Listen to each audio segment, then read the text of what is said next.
প্রিয় দেশবাসী, আজ বাংলাদেশ একটি গভীর সংকটময় মুহূর্তের মধ্য দিয়ে যাচ্ছে। এখন পর্যন্ত আমাদের প্রাপ্ত খবর অনুযায়ী আওয়ামী লীগ, ছাত্রলীগ, যুবলীগের সন্ত্রাসীরা গুলি করে কুপিয়ে প্রায় 30-এর অধিক শিক্ষার ছাত্র জনতাকে হত্যা করেছে এবং দিন শেষ হতে হতে এই সংখ্যাটা কোথায় গিয়ে দাঁড়ায় আমরা জানি না।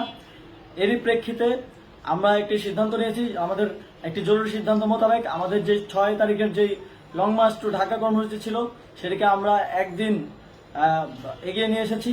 অর্থাৎ আগামীকাল 5ই অগস্ট সারা দেশের মুক্তিকামী জনতাকে ঢাকার উদ্দেশ্যে রওনা হওয়ার জন্য আমরা আহ্বান জানাচ্ছি। যারা পারবেন, যাদের পক্ষে সম্ভব হবে, আজ রাতেই আপনারা ঢাকার উদ্দেশ্যে রওনা হয়ে যান। আমরা আগামীকাল সারা দেশের মুক্তিকামী জনতাকে ঢাকায় আসার আহ্বান জানাচ্ছি। বিশেষ করে ঢাকার আশেপাশে যে জেলাগুলো আছে, আপনারা দায়িত্ব নিয়ে মসজিদের মাইকে ঘোষণা দিয়ে যাদেরকে পাবেন সবাইকে নিয়ে ঢাকার উদ্দেশ্যে রওনা হন। এই লড়াই আমাদের জন্য একটি চূড়ান্ত লড়াই। আমরা চূড়ান্ত ঘোষণার জন্য প্রস্তুত। আমরা গণভবনের দিকে যাত্রার জন্য প্রস্তুত এবং সেই উদ্দেশ্যেই আপনারা সবাই ঢাকা আসুন।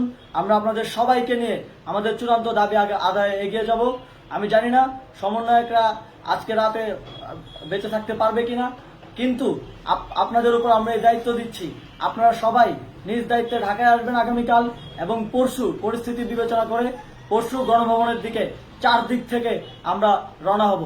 আমরা খুব আতঙ্কের সাথে লক্ষ্য করছি যে ছাত্রলীগ, যুবলীগ এবং আওয়ামী লীগের গুন্ডারা পুলিশের অস্ত্র দিয়ে পর্যন্ত সাধারণ জনগণের উপর হামলা করছে।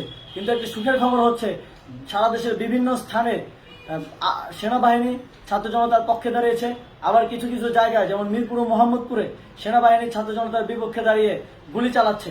আমরা সেনাবাহিনীর প্রতি আহ্বান জানাতে চাই, আপনারা এদেশের নাগরিক এবং আপনারা এদেশের নিরাপত্তার দায়িত্বে আছেন, এদেশের জনগণের যানবাহনের নিরাপত্তার দায়িত্বে আছেন। আপনারা দেশের পক্ষে এবং দেশের জনগণের জন্য কাজ করবেন। কোনো খুনি সরকারের জন্য, কোনো খুনি রাজনৈতিক দলের জন্য কাজ করবেন না। এটি এদেশের জনগণ আপনাদের থেকে প্রত্যাশা করে।